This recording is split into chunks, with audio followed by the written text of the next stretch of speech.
Hello kids, are you ready to learn a cool breathing technique? It's called square breathing, and it's an easy way to help you feel calm and relaxed. First, get nice and comfy by sitting or lying down. Now let's get started. When the ball goes up, breathe in through your nose. As the ball goes across, you will hold that breath.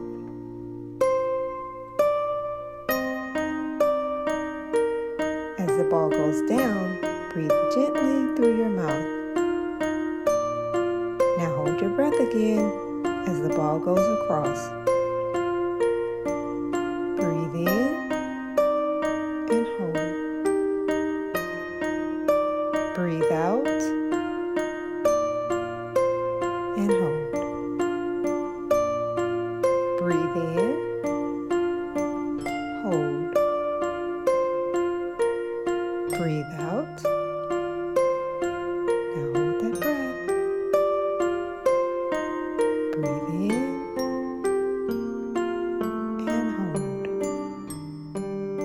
Breathe out. Now hold again. Breathe in and hold.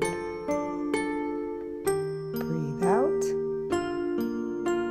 and hold. Well done, my little breathing experts. I hope you enjoyed learning square breathing today. It's a fantastic tool you can use anytime you feel a little stressed, worried, or just need a moment to relax. I'll see you next time.